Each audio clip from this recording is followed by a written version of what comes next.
The following program is rated TV MAL. It contains strong language and is intended only for mature audiences.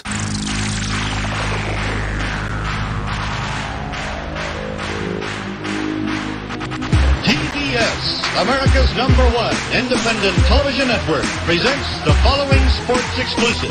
You're listening to Basically a Sports Show. Follow us on Twitter at Basically Sports. Subscribe to our podcast on iTunes. And check out every episode of the show at basicallysports.tumblr.com. Now here's your hosts, Zach, Greg, Mike. and this is Andy, and you're listening to Basically a Sports Show.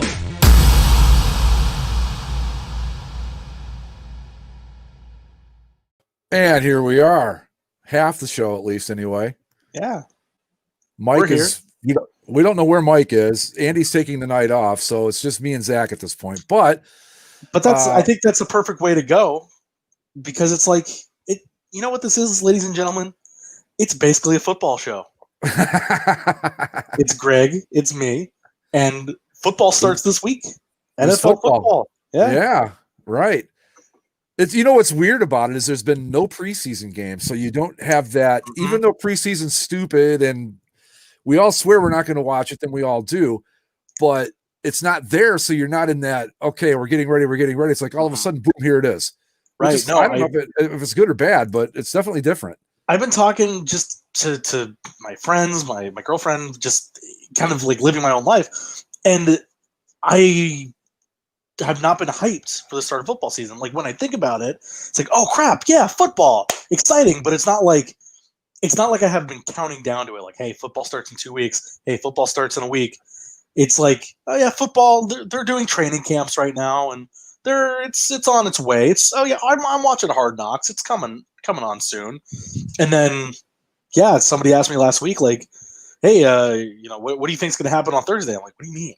Like, the game. I'm like, oh crap, that is this week, isn't it? Who's it's the Chiefs? Who is it this week? It's Chiefs Texans on Thursday night. Oh, well, we already know what's going to happen there. Yeah. Well, hey, it was an exciting playoff game last year. Remember, with the Texans being up huge before Yeah, they got up huge, and then the Chiefs ran off like 51 unanswered points on them. Yep. And then Sunday night is Rams Cowboys in the brand new stadium in LA. And then I forget what the Monday night doubleheader is. Well, speaking of the Rams, we've kind of gotten a look a little bit at the uniforms, and not great. Not even 10 minutes into this, and we're going to drag me down. We'll just get past it. I just want to say I have seen them kind of in action, and not great. But. Yeah, I've seen bits of the scrimmages, and I'm warming up to the bone. Like, the bone uniforms are okay. They're not my favorite. Like, if I had to buy one of the jerseys right now, if it was like gun to my head, you got to buy this jersey or never watch football ever again, I would buy the bone jersey. I think it works to a degree. The thing that really stands out that I hate is the stupid name tag patch, the white name tag on the bone jersey. But I thought like the white stripes on the jersey would look bad. The problem that like they're bad in that you can't tell that they're there. Yeah. So I don't mind them as much as I would other stuff. So I think I would go with bone if I had to pick one. But the gradient numbers they're just bad, and they tease me every now and again because you get like a photo and it'll be from like the shoulders up, and you just see the top half of the number, and it's just yellow. And you're like, hey, that looks decent, and then you swipe to the next photo and you see the gradient. You're like, oh.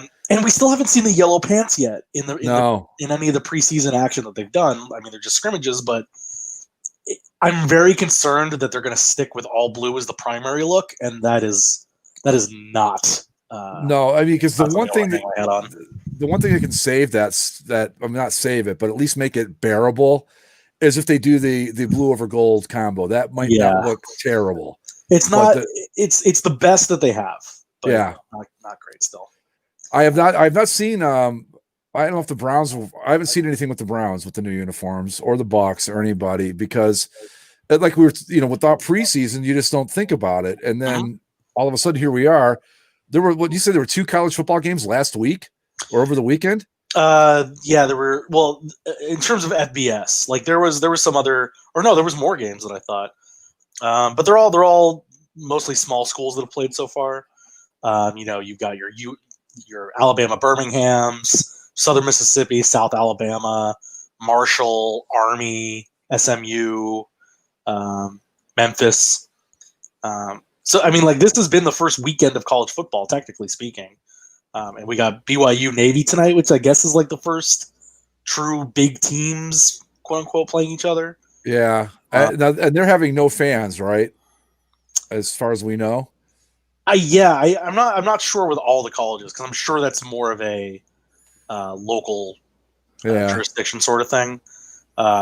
It's the game's at Annapolis, so I would think that the service academies wouldn't have anybody. But it looks like next Saturday is when we get this upcoming Saturday, I should say, is the first actual college football teams playing college football. North Carolina, Notre Dame, Oklahoma, Clemson, Oklahoma State, Texas. So how many? I know the Big Ten said, "Yeah, we're not going to play," and I think the MAC is not playing either. Yeah, but the Big Ten, the Pac-12, the MAC. This is going to be weird. I don't know what other small conferences haven't done it. But even the Big Ten is now kind of saying like, well, maybe we jumped the gun. Maybe we'll start playing in late October. Maybe we start playing in November or something like that. And all right, fine, do what you're going to do, but whatever. Anyway, Mike has joined us. Hello. Hey, we're you walked into the middle of a episode of basically a football show here. Oh, lovely. We're doing football. So yeah, what was I going to say? But yeah, the Big Ten. I mean, that's just stupid, right? I mean, if you've called it, so be done. That's what I would think. Like, don't try to come back in October. Yeah, that's stupid. And most of this just seems put on by because now the Big Ten has been the point of focus for Donald Trump on social media, where instead of just saying like college football needs to come back, he knows that he's already got his Southeastern conferences and his Big 12s. Those are going forward, but he doesn't give a damn if the Pac-12 plays or not. So he's just hammering on the Midwest because that's where Wisconsin is. That's where what does he think? Those swing states needs. What does he think's going to happen? Like if the Big Ten plays football, he's going to get more votes. I don't understand. I don't even understand the logic behind that. Because it would be a win for him that things are getting back to normal and we've defeated the coronavirus. Well, okay. I don't think that's a very good strategy. I think that at this point, I mean, I don't know about the rest of the Midwest, but in Ohio, it's pretty well, as far as I can tell. And again, I'm hardly a pollster or a political expert, but I think that people have pretty much decided which way they're going. And Ohio State football is not going to change that. So I don't understand the logic behind it, but whatever. I've ever understood the logic behind anything he does. So I guess that's. But it'll make Buckeye Guy 76 on Twitter really excited that they did that. Yeah, but didn't we have to deal with Buckeye Guy 76 once on the show when we dared to say that their coach who covered up for sexual abuse or domestic abuse? Hey. Nothing was ever. I'm just kidding. No, we caught it. I don't think it was a bunch of bullshit. Yeah. Yeah. Well, that was Urban Meyer, right? That was Urban Meyer. Yeah. Turned a blind eye towards it. Wide receiver coach. Yeah. That was.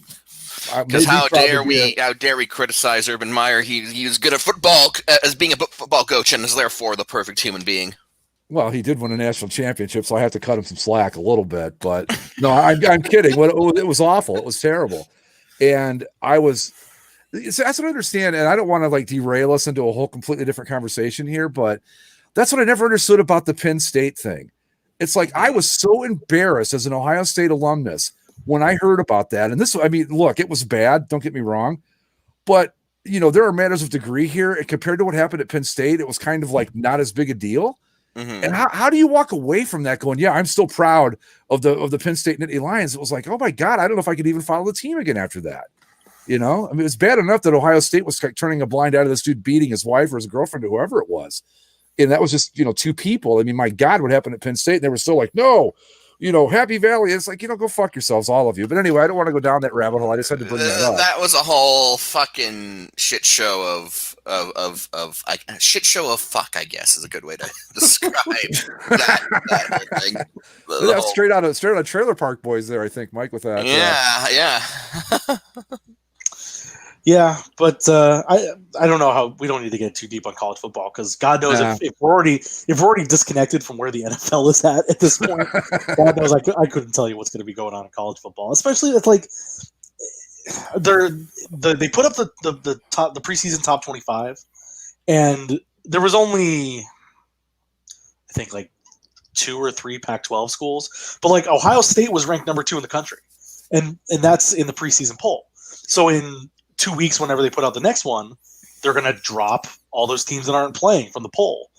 So it's kind of like you're going to have a national champion and you're going to have all these playoff races, quote unquote, and you're going to be missing some of the best teams available. You're not going to have your Ohio State, your Penn States, your Oregons. Look at the bright side, though. This is going to be the year that some, mid-major pops into the playoff race, probably. Is this the year we finally get Boise State? Or is this the year we get 4 SEC teams in the playoff? Oh, that's 4 probably SEC more teams in realistic. the playoffs is the future that I think that we've all known, we've wanted deep down. And, you know what? If we get 4 SEC teams in the college football playoff this year, I will be absolutely convinced at that point that the world is ending. Because we will have literally seen it all at that point. Well, because let me pull up the stop and let me off at that. I don't even want to know about that. The preseason top 25. I'm just going to do the first several teams here. So Clemson playing, Ohio State not playing, take them out. Alabama, Georgia, Oklahoma, LSU, and then Penn State is not playing, Florida playing, Oregon not playing. So, I mean, you get Clemson and Oklahoma probably because they'll win their conferences most likely. Yeah, like you're gonna have 2 SEC teams in the playoff at minimum. Well, the God and country, baby, everything's all right with the world, right? We got at least 2 SEC teams. There will be no people to be like, I can't believe that they let 2 teams from the same well, they had to this time because there's only 3 of the Power 5 conferences actually playing football. I must take issue with one of our listeners here. Ohio State overrated, says Steven Iannuzzi. I hope I'm getting that name right. Okay. Well, what did you say? You go to school in Iowa? You guys play football out there, right? I think. Iowa State is 23rd in the country. Oh, well, hey, look at that. Your school's going to actually get a shot now because my school's not in it. Iowa State is 23rd and Iowa's 24th. So there you go. Well, there you go. Yeah. So look out. Here come the Cyclones because all the good teams stepped out of the way. And I'm just joking. Wow.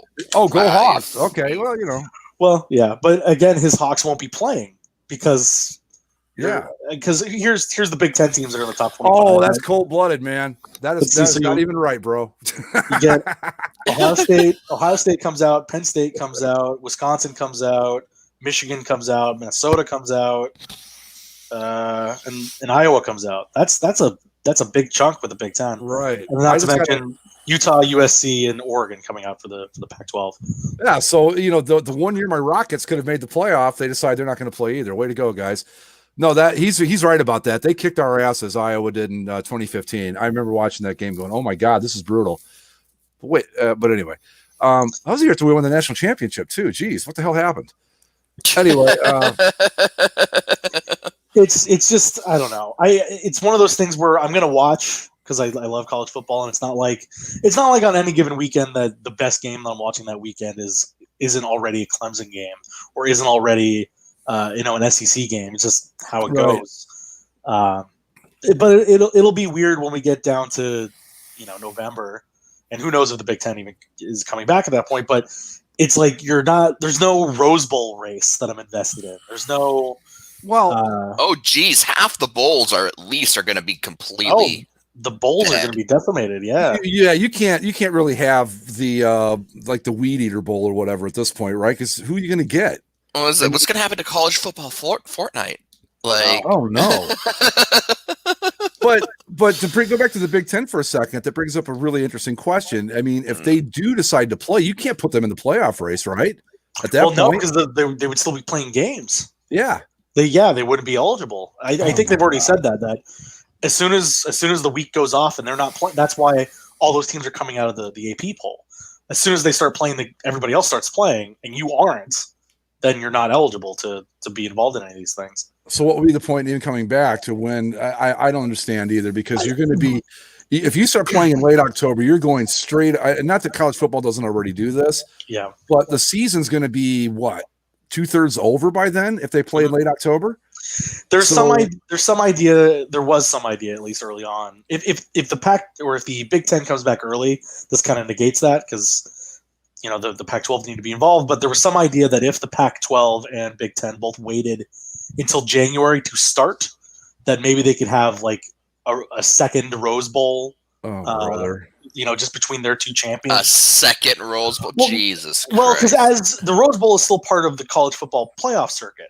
So just no matter what the hell happens between the Big Ten and Pac-12, there will be a Rose Bowl. It just won't feature either of the teams from those two conferences. So the idea would be that to keep the tradition of the Rose Bowl alive, that they would play, like the two champions could, in theory, play each other in. Because given April or whatever. Given the national health crisis, the tradition of the Rose Bowl is priority one. Well, of course not. No, Mike, it's priority 2 behind getting as many SEC teams in the playoffs as possible. They already canceled the Rose Parade, so that's part of the Rose Bowl experience that's already gone. But I don't know. I just think that if you're going to do this, you start on time, or once you decide you're not going to, that's it. If I were the NCAA, I'd be like, look, you either, and not to like put a gun to their head and make them play, but say, look, either you start when everybody else does, or we can't sanction anything you're doing, because to start in late October, that's just idiotic. Well, what about the idea? Because there was the initial idea with, especially a lot of these other fall sports that have been canceled, and we've done this in the high school ranks, at least around here and in other parts, of starting them in January and having spring versions of all these fall sports, including football, obviously. If you want to end up losing your entire league, sure, go ahead. We saw what happened with the XFL and with our beloved AAF, so fine. I'd hate to see the Big Ten fold. Well, I'm joking. Yeah. But I think the biggest concern was these are college kids and they can't play 20 games in 12 months. How are they? That's probably a fair argument, because any other sport like baseball, basketball, not hockey really probably either, but less contact sport, you could probably pull it off. But football, that many games in that short amount of time, that's rough. I mean, you guys don't remember this, but when the USFL was going on, and you'd have guys that would leave the NFL, like their contract would be up at the end of the NFL season, they would jump over to the USFL, and they're playing football like for, the USFL started in March, but they were playing 18, 16, 34 games in a span of like 6-7 months. And a lot of dudes just were breaking down bad. So it's not the worst argument that they probably shouldn't do that. But it's like we've talked about a million times before. When you push a schedule back, you're solving one problem, you're creating a bunch more. It's like a domino thing. I mean, it's like I think and what else we've talked about before. If you have to ask yourself, if you have to ask yourself a bunch of what ifs just to make your idea viable, then maybe the idea isn't viable. I don't know. It just seems at this point that either there are some college football teams that have committed to playing on time. So if you want in, if this is that important, if you're going to do it, then start when they start. And if you don't, then fuck off, I guess. Yeah, I mean, not to put too fine a point on it, but exactly. Yeah. And that's what I would feel with the Big Ten, or if the Pac-12 decided to come back in October. And I think it's a more viable option for the Pac-12 because of the weather. But if you start, I don't know when they would plan on being finished, but I can tell you that around here, playing football in like the first or second week of January, probably not the best idea. Yeah. I don't. It's been such like a non-discussion. It's literally just been a date that's kind of thrown. Well, maybe March or maybe October. There hasn't been any sort of meaningful push towards it. So I don't know if they would only play 6 games or 7 games or something instead of even a full 10 or something like that. But I wonder. I know that, and I think this is absurd, but I think it was Nebraska maybe got sued by a bunch of parents Am I right about that? One, like a group of parents sued one of the colleges in the Big Ten because they weren't playing. No, well, I don't know if sue, but I saw the Ohio State Football Parents Association. Oh, for fuck's They sake! wrote a letter, trying to get the team to play or to encourage the Big Ten to play. I didn't realize that there were college football players' parents associations, but No, that's a little. What are they doing about eligibility with this? Because now, and again, everybody gets an extra year. Okay, that's great for the Big Ten, but now you're screwing the teams that are playing because you don't get to those guys. Or does everybody get do we all get a free year? Initially, when the talk was of everybody ending up having to cancel, the NCAA said that they were allowed to play. Now that I'm thinking about it, it might have been worded as if your team does not play this fall, you will be guaranteed an extra year of eligibility. So the teams that are playing don't get that, and the teams that aren't do. Okay, so but everybody that's playing now is cool with that because let's be honest about it. You could load up on a really good freshman class and then do it again, and you're really not losing anything. You know what I'm saying? Like this really could give you a recruiting advantage, I think, because you're essentially giving everybody on the team a free red shirt at this point, right? Well, that's what I'm saying. Like if they're playing, they don't get that. But if they're not, they do. Yeah. Yeah. So again, like Ohio State or Iowa or Purdue or whoever. Yeah. I mean, I don't know. The whole thing is just a disaster. I mean, it's like like Mike said, either play or fuck off. That's as simple as that. And I think that if you don't play, well, that's just the way it goes. And I don't know that the Big Ten or the Pac-12, but maybe they do. I don't know. That's a debate you could have, I suppose. But that you owe these, like an extra year of eligibility. I guess you do kind of, but we're not talking high school football here. We're talking like multi-million, billion-dollar, let's just call it what it is, corporations here. Right, but that's the thing with the NCAA though, is they're trying to make sure that that's, to their own detriment, to their own stupidity. They keep trying to make the argument that no, football's just like everything else. No, it's not, because they're trying to make these blanket statements that apply to the volleyball team as the same way that they do to the football team, and everybody outside of that can recognize that it's different. But the NCAA will still put up the front of amateur athletics, college athletes, student athletes, and try to put that blanket across the board and make it fair for everybody. But fair for everybody becomes unfair for everybody to a certain degree. Right, exactly. But that's what that is. But in terms of things that are starting this week. Yeah, there's your college football preview. We don't know what the hell's going to happen, except we know the SEC is going to play a large role in it. Yeah, I mean, we'll talk about it as it goes along, surely, because I know we'll be watching. But in terms of things that are going off evenly across the board, the National Football League. Yeah. Mike, well, no, never mind, Mike. I was going to ask you a specific question, but you've given up on your Chargers officially, correct? Yeah, I'm full on Bucks bandwagon, and I want it pointed out that I was on that before the Brady signing. It's true. It's true. You can go back and look up the shows. It's right there on the public record. Yep. So, but yeah, when Phillip Rivers left the Chargers, it's like, what am I hanging on to? No, I'm done. Well, yeah, I mean, you got off right before they start to look good, but I mean, yeah, that's true. You could have got a Chargers jersey; it would have looked real crisp and clean. Oh yeah, blue, or maybe you go for the navy alternate jerseys. No, I would not have gone for the navy. Oh, come on now, the powder blue is where it's at with this set. Yeah, they put out their uniform schedule yesterday, and it's fairly run of the mill, but it's I don't know. They're the navy blue jerseys are. I like them to a degree. I just wish they weren't head to toe blue. Yeah, that would have looked good over gold. Would have looked good over gold. Really, I see the same thing about the royal blue ones, which they're going to wear the one time. They're still committed to wearing the white jerseys for the first couple games. I don't know why. Yeah, it's like you're playing. Yes, the LA Stadium is technically outdoors, but it also has a roof. So I don't know. Not only that, but like let's. I mean, I guess it doesn't matter this year if there's not going to be any fans, but like, I don't know. You're the LA Chargers. You're struggling to sort of find an audience in LA. The one thing that like everyone seems to agree with you is that the powder blue unis are really nice, and you don't even want to wear them at home. So Yeah. it's like I don't know. They're wearing them the majority of the time at home, but I think both the navy blue games are at home, and I think the royal blue game is also at home. So we've got what 8 home games, and you're messing up 5 of them basically. Let me find it because they posted it on Instagram. It's easy to No, we're the blue ones. Like I don't know. Well, I guess you got to find a team that'll wear white at home for you, but don't no. Just wear the powder blue and be done with it.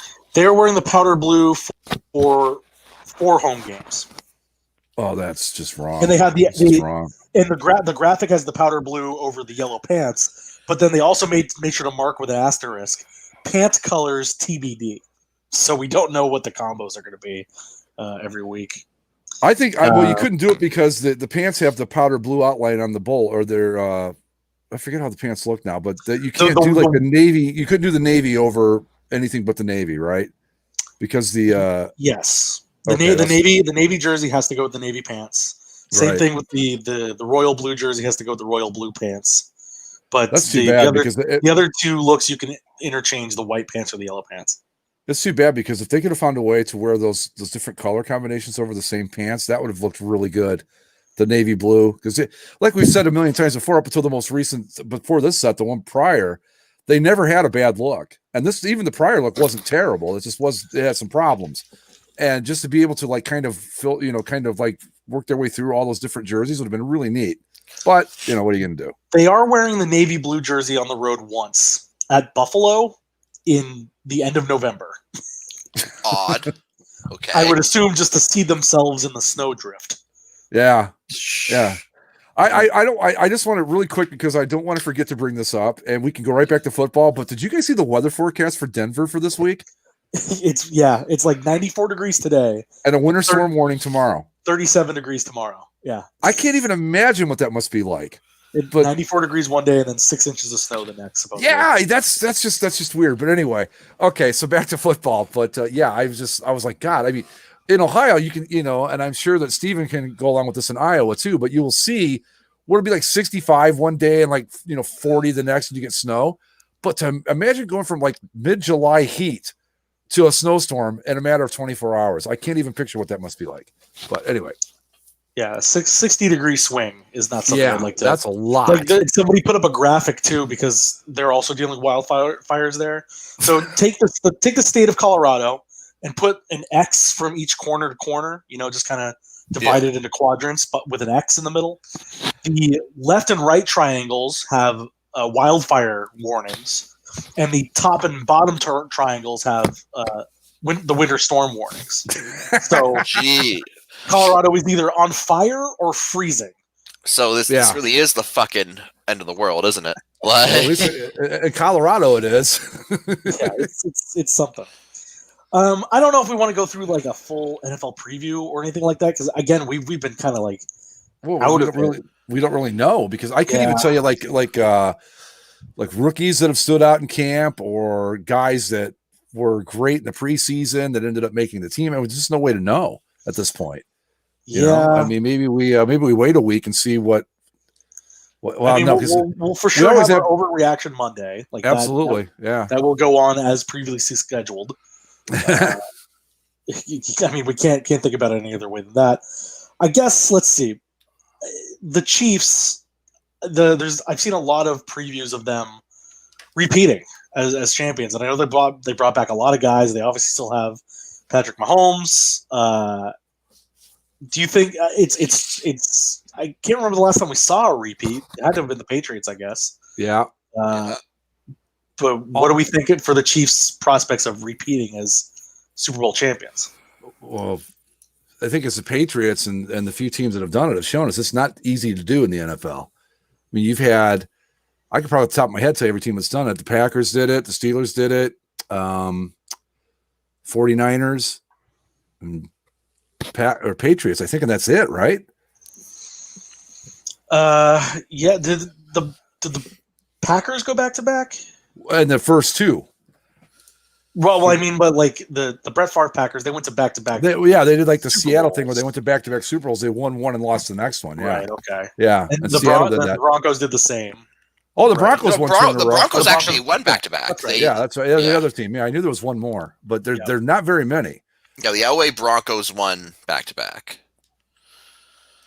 So And then I think the only team since the LA Broncos to go back to back have been the Brady Patriots. Yeah. yeah, That mhm, sounds about right. Yeah.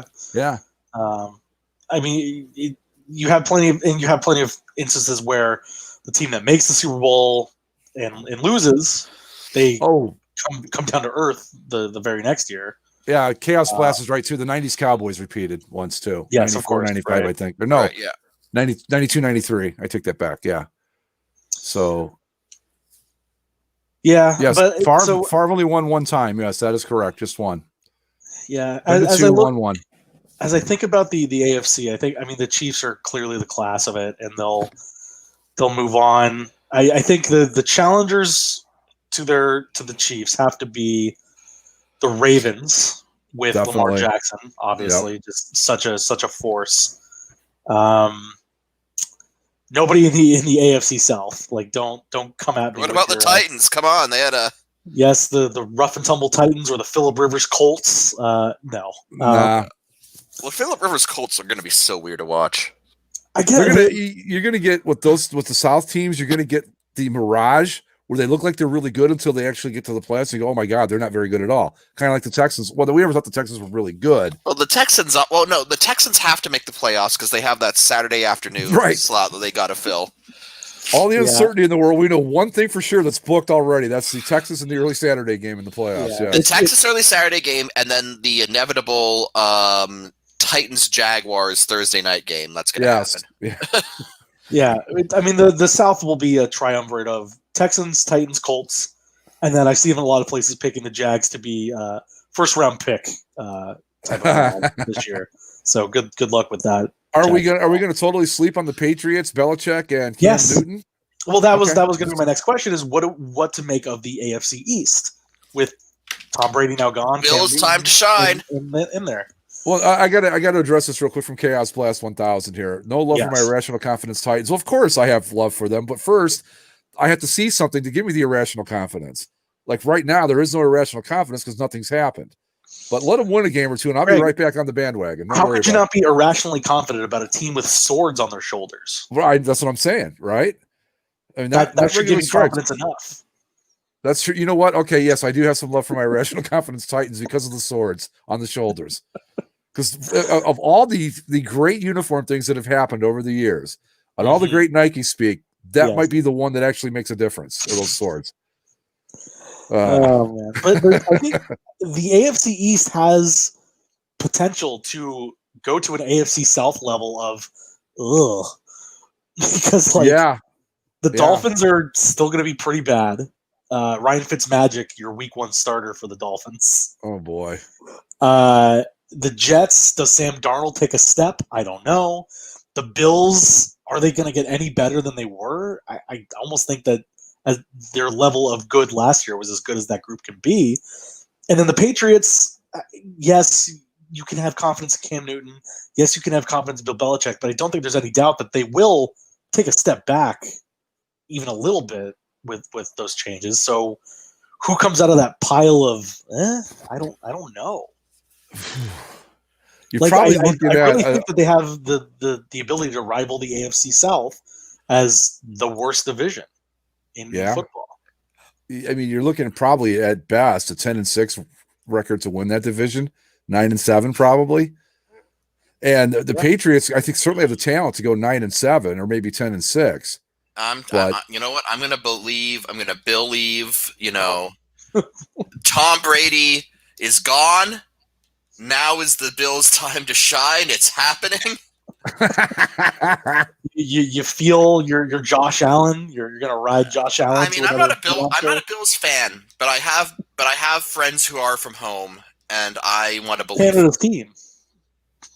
God, yeah, that dumb thing.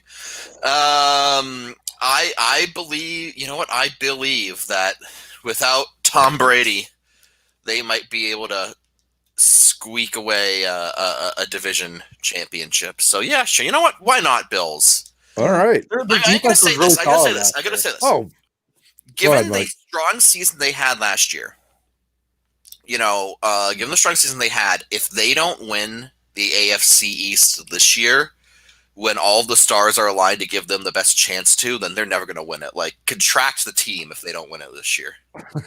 Yeah. Well, right. I think that's you could say that about the Bills. I think you could say that about the Jets. I don't think the Dolphins are good enough, have done enough yet to start. The Dolphins competing are again. never going to win, so Well, they did cut Josh Rosen, so there's. Did they really? Yeah, he's on the Wow. practice squad for Tampa Bay now. Oh, they drafted Tua though, didn't they? Yeah, they drafted Tua, who I wouldn't think would play this year with Fitzmagic starting. But what I mean is like this is the year. Like maybe the Patriots will have enough to win this year, but this is the transition. This will prove like is everybody else just crap? Is everybody else like have the Patriots kept winning that division simply because everybody else is crap, or were they legitimately that much better coached than everybody to will themselves over it? If they go like 11-5 this year and maybe win a first round playoff game, I'm going to say that it's Bill Belichick is the absolute master of the dark arts, and that's it. You can't debate it anymore because that will be something. I mean, they weren't as good as they looked at the start of the season last year. They weren't that good. We saw it as the season progressed. They had a lot of holes on that team. I mean, a lot. They had like no receivers, no running backs really. The defense played great until they had to play good teams, and all of a sudden they weren't so good anymore. So if there was ever an argument to be made that they won the division because it was that bad, last year was it. So if they come back and do it again this year, but they barely won the you make of division that. last year. Like they barely hang on. Buffalo was right there behind them. Like, yeah, I know. Yeah. Yeah, So I'm saying if Buffalo can't get it done now, that all the stars are aligning in their favor, then again, just end the Bills. Well, Zach brings up a good point. I mean, if Buffalo regresses to the mean, like I think they will, and the Patriots if we finally done with the Patriots, this division could be worse than the AFC South, guys. A lot worse. You know what? Here's the thing, though. Like, I'm not sold on anyone but the Patriots or the Bills. Like, God, if the Jets somehow manage to win this division, it's gonna be because it's a shit show. Yeah, I think if the Jets win the division, it's either one because it's a shit show, or two, Sam Darnold comes into the hype that was put behind him. Well, let's see if he can get over the ghosts. Because they've made some moves to. Hello? Zach? Did we I lose him? think they've. Oh, there he is. Oh, okay. I think they've gotten worse on defense. Oh, did I drop out for a second? Yeah. Just for a second. You're fine. You're good. Oh, okay. Sorry. Nobody else is here. I don't like. Nobody should be sucking on my internet today. Which is anyway. Your neighbor's stealing it. Maybe. I think the Jets' defense will be worse than it was last year, which isn't a help. But like I said, I think it's either Sam Darnold just explodes, or everybody else really is that bad. Which I would more lean towards everybody being that bad. I mean, see, here's the thing, Jeremy. I don't think it was so much the Pats as much as it was Tom Brady. Yeah. Yeah. The mistake I always made was I would say this is the year we're going to see Tom Brady not be Tom Brady, and then I would anger the gods and we would see what would happen, right? I'm still waiting for the day where you write Tom Brady off again and he wins another Super Bowl, and then just in the post-game press conference he just goes "fuck you, Greg" and walks away. He just like looks directly That would be at the the- camera. That would be the greatest thing ever, wouldn't it? But back to the AFC East for a second, Mike. If the Jets win it, I think we're going to finally get our 6-10 division champion. So there's that to look forward to. Oh, you know what?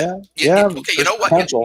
You know what? 6-10 New York Jets, AFC East champions. I will buy that hat. I will. I am down for that. You know it. Absolutely. And you want to know what? It would be so perfect if that happened in the current uniforms. Like the current uniforms just say 6-10 all over them, don't they?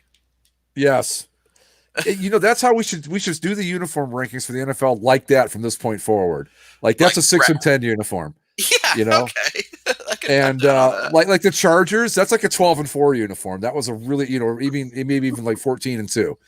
The Rams, Well, I mean, in those cases, like the Bucks and Browns just Right. shot way up. So Yeah, like the Bucks and the Browns, those are like 12-4 uniforms easily. yeah, at those are least, 12 at minimum. uniforms after like middling, I don't know, 3-13 for like Yeah. 6 years.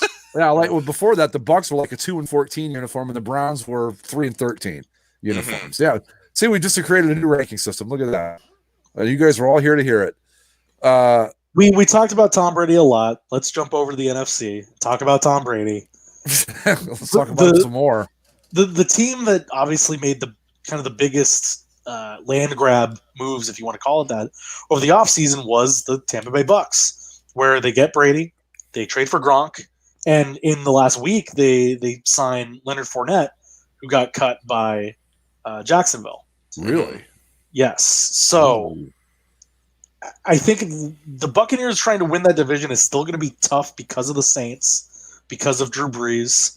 As much as we know the Falcons have we lost the Super Bowl in the most offensive way possible gene in them still. They still got an offense. Todd Gurley could find his old form with them. I'm thinking. But what do we make of the Buccaneers? Are they going to be anything, or is it going to expose Tom Brady as a fraud? I mean, if it exposes him as anything, it'll expose him as a 43-year-old man who. Yeah. I don't know, but other than that, I'm not entirely. It's kind of a tricky thing. I'd say that I don't think the Saints are going to be too contentious. I mean, Tom Brady is 43 years old. Drew Brees isn't much younger. And Tom Brady, I think, was a better quarterback at Drew Brees' age than Drew Brees is now. I mean, the whole idea of Drew Brees and Tom Brady in the same division, I think, is kind of exciting. But at the same time, I don't know. Like, I'm ready for the Saints to just go away. Especially after their last playoff loss. Yeah. That was very fun. much so. That was fun. And Drew Brees just sort of being Drew Brees. On one hand, I have fond memories of him from, his days on the Chargers. On the other hand, it's like, you need to go away now, Drew. And so I don't know. The Saints are, of course, a team that's always kind of worth keeping an eye on. I don't know how the Bucks are going to handle. I think that they just seem like, now that I'm thinking about them a little bit, it's like, Tom Brady, Gronk, Leonard Fournette. These are all still broken in pieces in a way, right? Mm-hmm. Like Brady is 57 years old, not even strawberries. Gronk took a full season off. He was done. He was a wrestler. He wasn't going to come back to football until he did. And Leonard Fournette had, a great college career. Was good for like a year or two, with the Jags, but had been kind of broken down. And you see a lot of these top level running backs kind of fade quickly. So, like, you look at the names and you say, "Oh yeah, sure, yeah, the Buccaneers, they can put something together." But when they actually go out on the field, I think I don't know if they're going to be able to live up to some of the hype that people are putting behind them. Here's what I'd say about the Bucks is that their defense last year was actually really good in a number of metrics. The problem was they were on the field too long because Jameis Winston kept throwing interceptions. 30-30. 30 for 30, right? Wow, yeah. And so the argument in favor of Tom Brady that I've heard, the one that makes the most sense at least, of course there are fans here who seem to be under the impression that we're going to get 2002 Tom Brady. Tampa Bay. And it's like, no, we're not going to get in his prime Tom Brady. That's dumb. But if Tom Brady can just be a fraction of his old self and just, play smart football, play good football, and just not throw the ball away 30 times a season, then the defense should be good enough to, again, they were actually really good if you go back and look at their metrics, but they they got fucked by an offense that couldn't stay on the field. So I think that if Tom Brady is just able to put together a competent offense, not even an amazing offense, just a competent offense, then the defense is going to really shine. So I think that is the most realistic, take I've seen on the Bucs, where they're actually doing pretty well, is that they're able to, that Tom Brady's able to put together a decent offense to allow the defense to do what they need to do. Well, we'll be able to see kind of where they're at right away, because they played at New Orleans in week 1. Yeah. So see where both those teams are pretty early. I would say with the Bucs that they on offense at times last year, they looked amazing because they've got good wide receivers, and when Jameis was not throwing it to everybody else, they were pretty solid. And I think what you need I think Mike's exactly right. What you need out of Brady, I mean, you'd love to have 2002 Tom Brady for sure. Who wouldn't? But what you need out of Brady is just consistency. And if you can if he can be consistent and just make the offense not make as many mistakes as it made last year, it probably won't be quite as explosive because, let's be honest, he's 43. He's not going to be able to throw the deep ball as well as Jameis Winston at any point next year. But if he can be consistent with all the other talent they've got around him, and if he can get another year out of a Leonard Fournette and et cetera, I mean, you never know. And that's going to be the key, though. Brady, if he can play like, when was the last time he went to the Super Bowl? Like a couple of years ago? 2 years ago, yeah. Yeah, I mean, if you can get, 38-year-old Tom Brady, 37-year-old Tom Brady out of 43-year-old Tom Brady, they're going to be pretty solid, I think, is what I'm saying. So, yeah. Let's play to the listener. There's a chance that could happen. It's all the humidity here. It might loosen up the joints, Well, and it's like Chaos Blast brought up, the focus pills, Mike. We can't underestimate the focus pills. Exactly. He's going to get those focus pills. He's going to have his strawberry filters. Right. Yeah, exactly. He's going to be practicing in parks that are closed due to the outbreak. And I can tell you this too, as an old dude, it's much easier to get out and do stuff in October when it's 80 than it is when it's 30. Mm-hmm. So there's that too. So we'll see how much the weather plays a role in it. I mean, it won't be a big role, but I think it'll help a little bit. Yeah. So yeah. Anyway, go ahead, Zach. Let's play to our listener base and to our missing comrade Andy. As Steven Iannuzzi pointed out, his Bears. Let's go to the north. So the Bears traded for Nick. This is why I'm so sad Andy's not here, because I really wanted to ask him about this. They traded for Nick Foles, and yet God. Mitch, I love Titties Trubisky, is still the week 1 starter. Look! Big Dick Nick got exposed hard. The dude won a freak Super Bowl, but you look at what happened in that last year in Philly when he kind of flamed out against the Saints in the playoffs, and then you look at what happened to him when he finally got to play for the Jags last year, and was so bad that they went back to Minshew. That look, man, Big Dick Nick's not the answer, and the fact that Trubisky is still number 1 on the depth chart, I think, says that they know that. But then again, it's like, then why did you pay the man? Like, I don't understand what the Bears are doing. I just think that how great is it that we live in a world where we've got Big Dick Nick and I Love Titties as one of the 2 quarterbacks on an NFL team. That is just amazing to me. Yeah.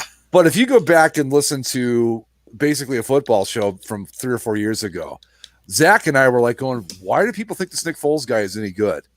Even back then, we were like, we don't get it. Before he won the Super Bowl, they were talking like, well, maybe Foles should be the starter. I'm like, this guy sucks. Mm-hmm. And I think any quarterback, if you can make it to the NFL, you can have a good game. You can have 2 good games. You can have 5. Ryan Fitzpatrick shows us every year. You can have 5 good games and 11 terrible ones and still play at an NFL level. So, if they think Foles is the answer, I don't know.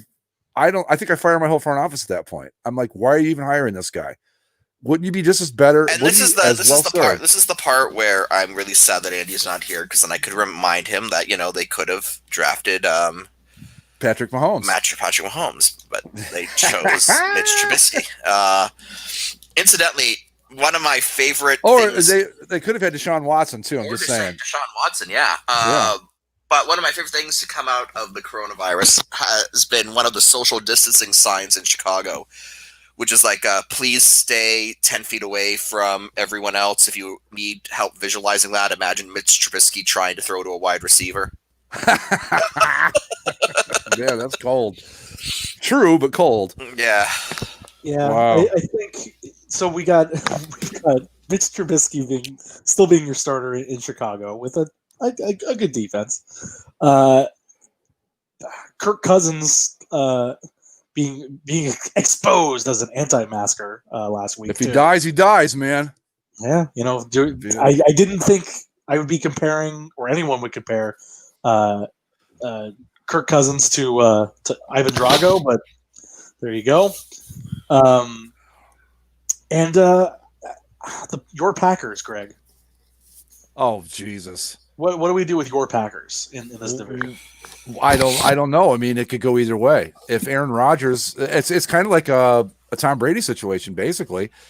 If Rodgers can play like decent, they've got they got okay receivers.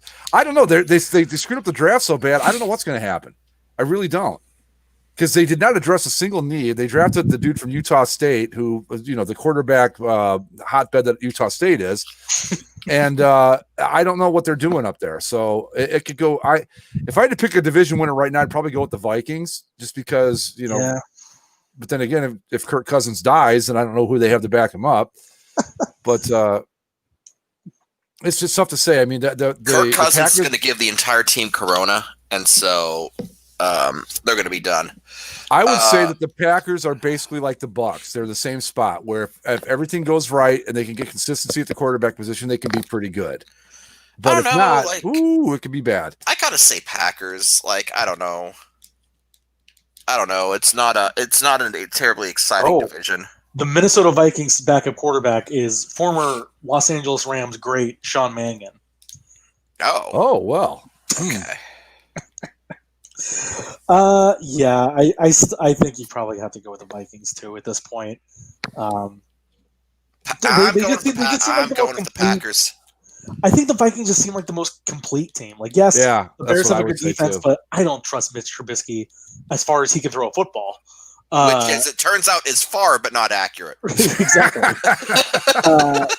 The Packers, I think they feel like they should be a team that's in the transition. I think that's why they get that guy out of Utah State to kind of groom him and kind of go through those middle years with Aaron Rodgers and then let him take over in 2 years or something like that.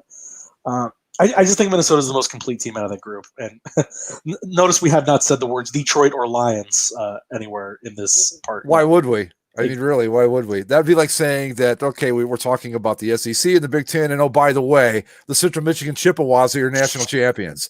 Come on. Why are we even bothering? No, I know. Let's go to my beloved West. We never did the AFC North, by the way. I just want to say we can get to it if you want, but no, we mentioned the Ravens. Yeah, but we didn't talk about the Browns at all. I just that's all. But we can move on. No, that's fine. I don't know what the Browns are going to do either. They're that was my train wreck. That was my joke. I mean, yeah, the North, the AFC North. It's the Ravens, and then maybe Pittsburgh's good enough. Maybe Cleveland puts it together, but I think it's the Ravens and everybody else, really. To be honest, I'm pulling for the Bengals. We need that Titans-Bengals Saturday afternoon playoff game. Come on, that'd be good too, right? Yeah. Well, I forgot about Joe Burrow and Joe Burrow and all that, but I think you talk about a transitional year. I think that you've got the Browns, maybe not. The Steelers are. It depends on if Roethlisberger comes back and plays well or not. They're trying to ride that Big Ben train until it falls apart on the field again. Yeah, I think it's already started to fall apart, and they just don't know it yet. But really, it's the Ravens and everybody else in that division. I mean, the Browns might make a run at a wild card, but the other two, I'm just going, I don't see it. I don't see the Browns either. I'm just saying. But if there was one team that could surprise, and I can't believe I'm about to say this for the 15th straight year, it could be the Cleveland Browns, but it won't be. So let's just move right along. Yeah.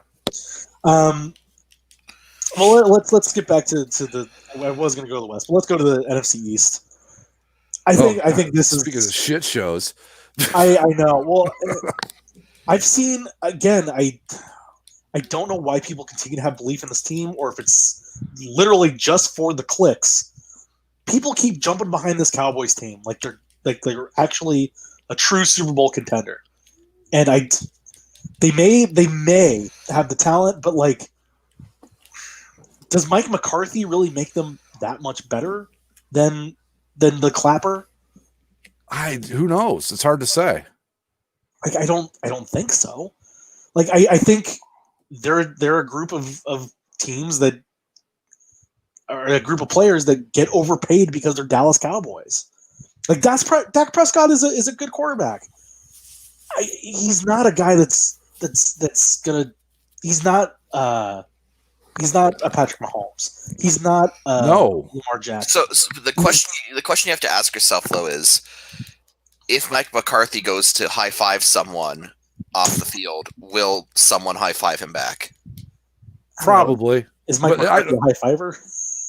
They're probably so used to not high fiving their coach that they'll forget the first couple of weeks, but they'll finally figure it out. I just there's nothing like, yes, Dak Prescott is good.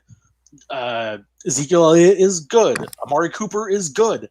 They have good pieces, but there is nothing in their history that makes me think that, oh yeah, no, this is a team that could put it together and win a Super Bowl. No, not even close, because they keep finding ways to just not be good enough when it counts. I think that, like, with Dak Prescott, I think he's a good quarterback. He's not at the elite level, whatever that might be, but he's not Mahomes. He's not at the Joe Flacco elite level. No, who is though, Mike? I mean, come on, we've been over this a million times. But he's not Mahomes. He's not like a guy that can. I mean, he can at times, but he's not like a guy you can count on to constantly just completely change the game by himself.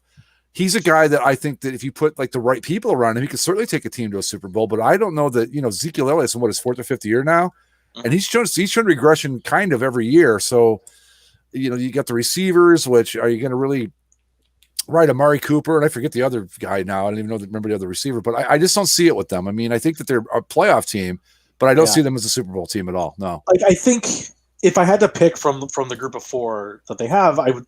They're the division champ. I think the only team that's really going to push them is the Eagles, and certainly not the Washington football teams. The Washington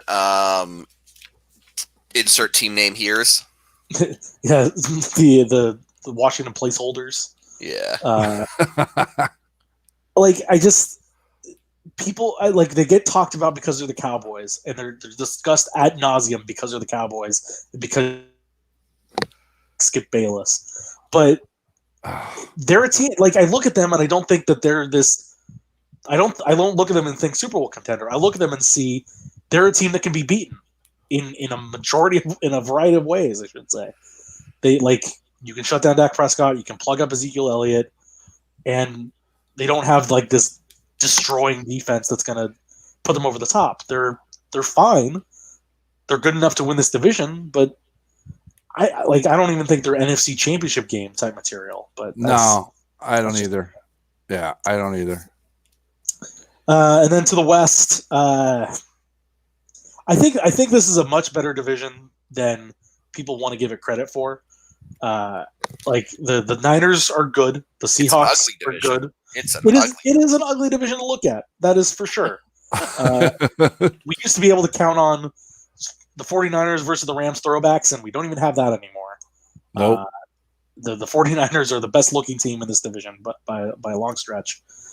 I think this division might be a victim of eating itself by the end of the year, because I think the Cardinals are getting better, and the Seahawks are slipping a little bit, and then you have the Rams and 49ers that are both probably the most talented teams in the division, and you don't know where the Rams are going to fall. Do the 49ers regress?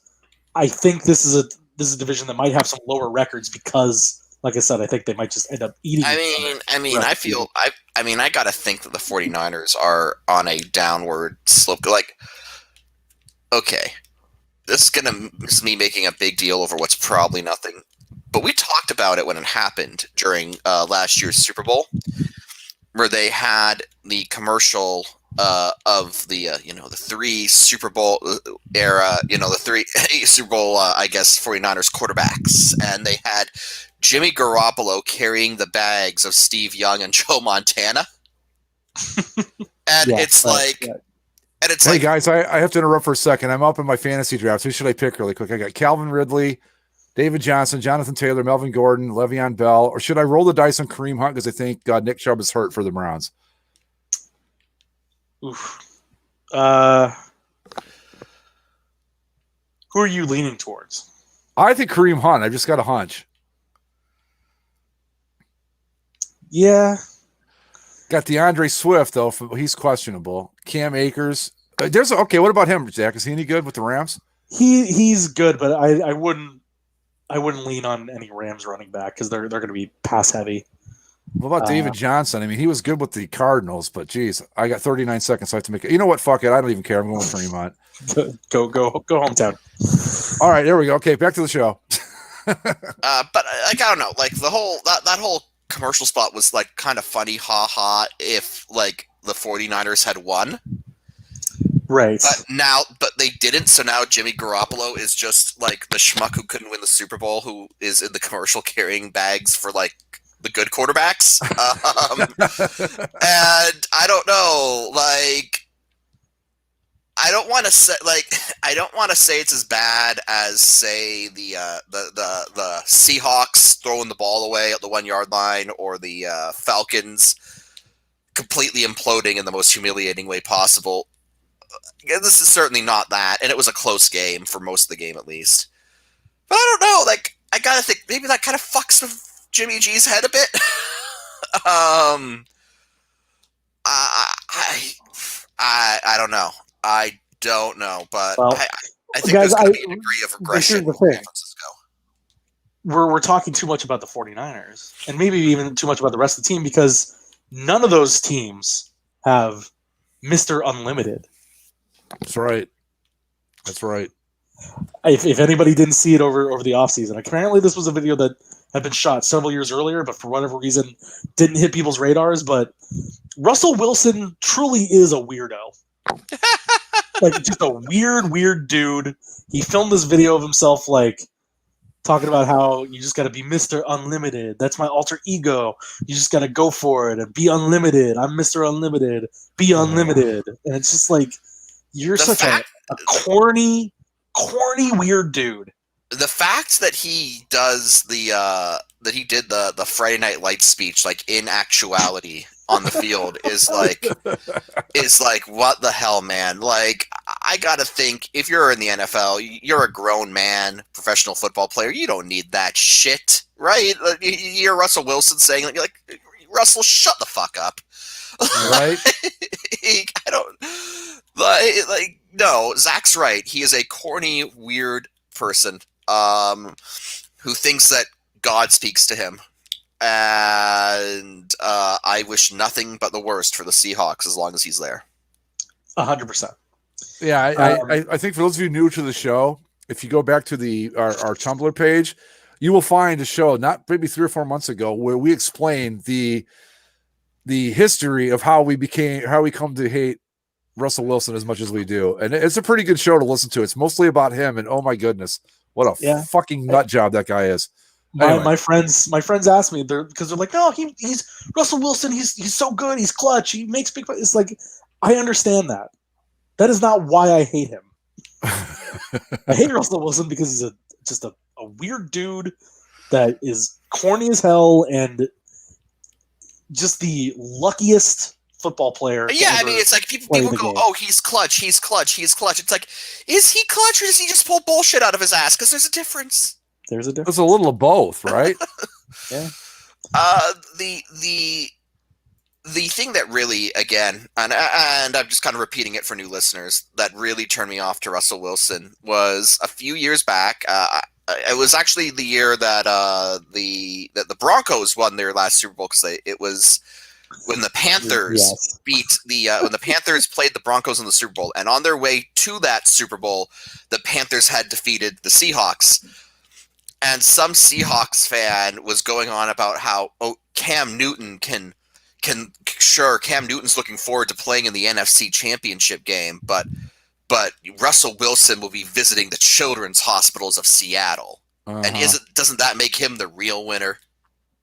God, It's like, just fuck off. everything Right? about it so fake and contrived and just maybe he is truly a nice guy. Like he just wants to help out. But you know what?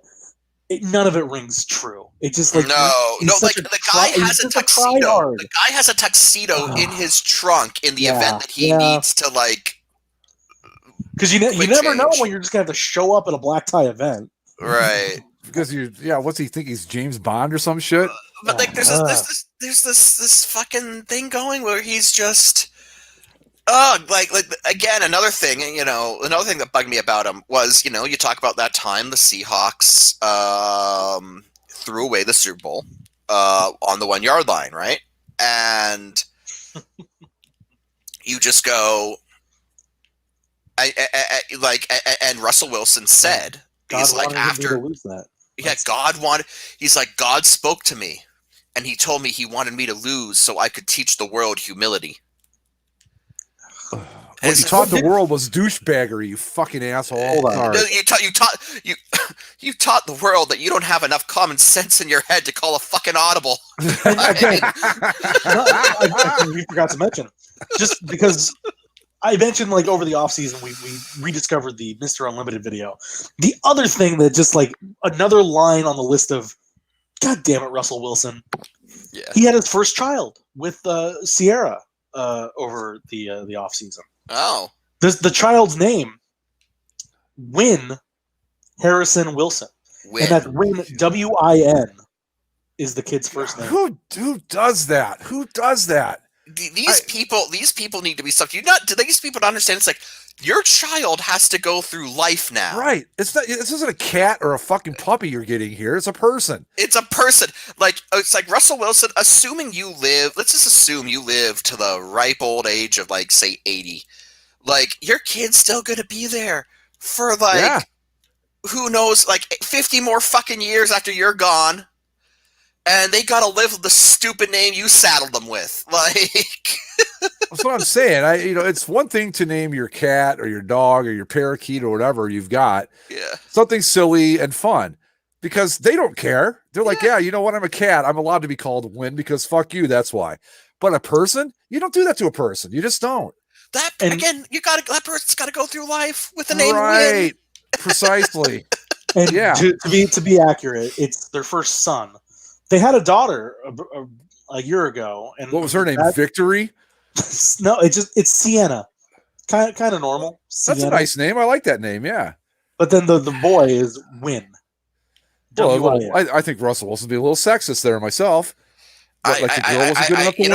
You know what? I bet you Russell Wilson buys Off-White clothing. The brand. The brand. Yeah. Russell Wilson is the kind of guy who buys shoes that say foam on the side and he thinks he's being clever. Right, yeah, exactly. And it costs him what, $700-800 for that? Yeah. Yeah. He spends $3,000 on a tracksuit. Right. That says pants down the pant leg. For the new listeners here, if you didn't hear the original Russell Wilson show, we're basically replaying it for you right now. Yeah. Well, he just incites a certain side of us. Between the last one and now, he became Mr. Unlimited, and this required us to revisit the situation. He's Mr. Unlimited, and his child's name is Win.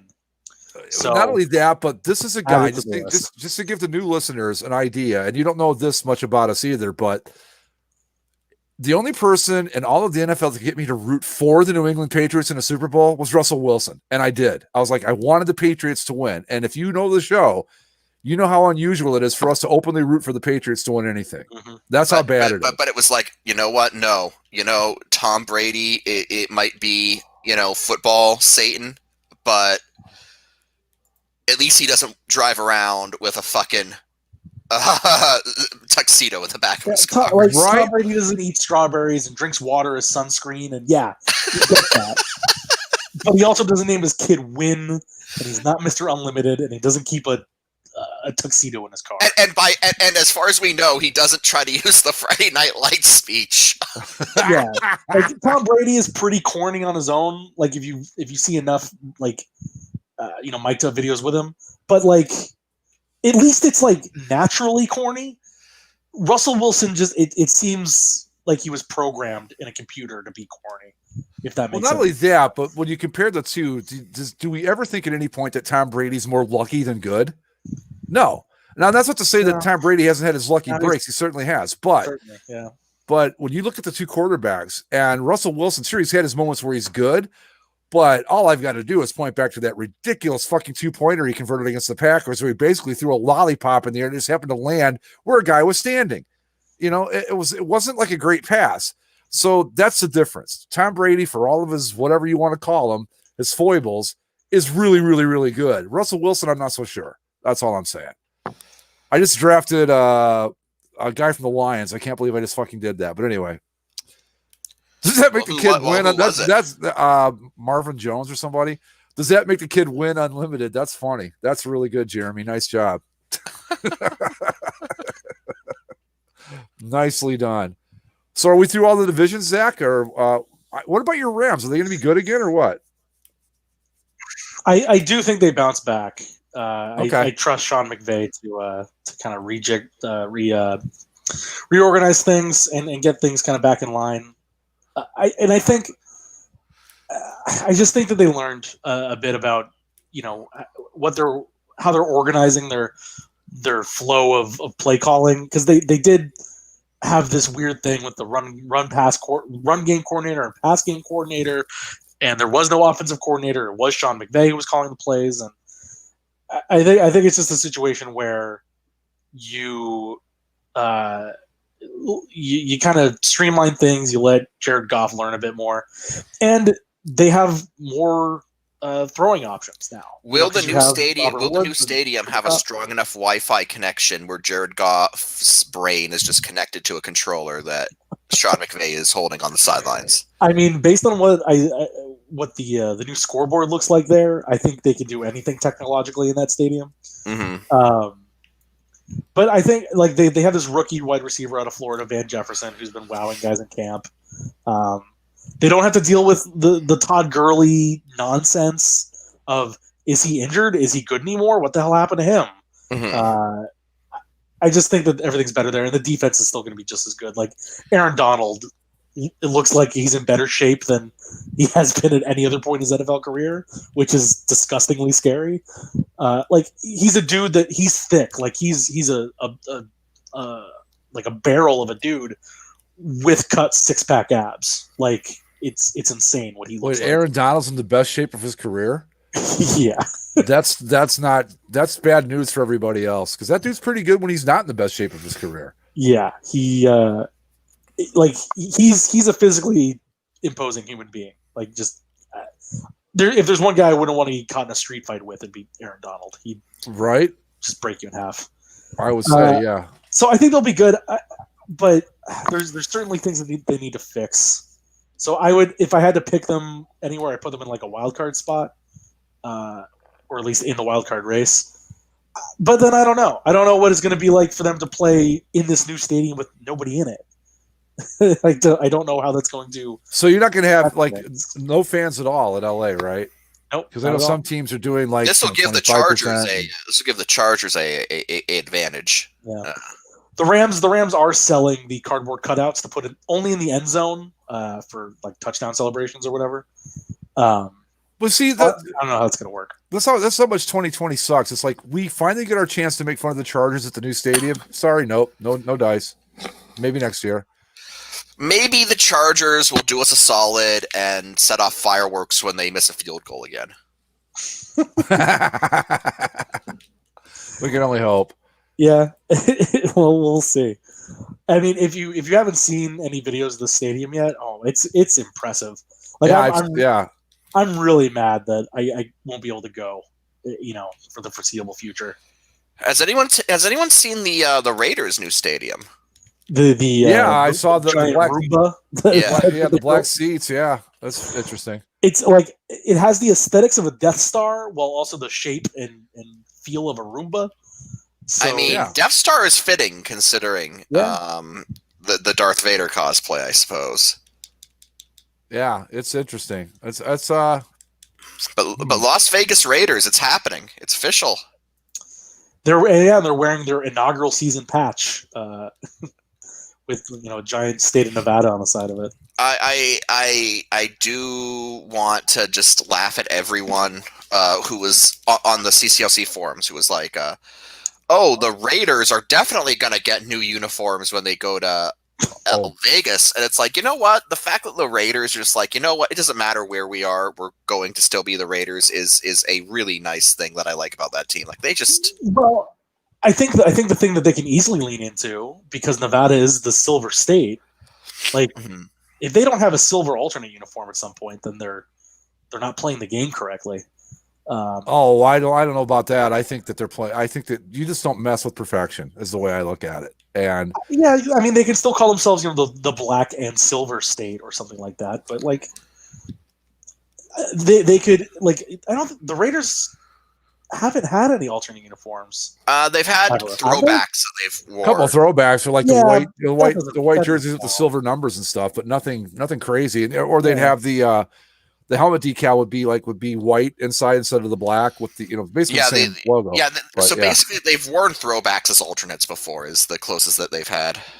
Yeah, and I do like those silver number throwbacks. Those are very nice.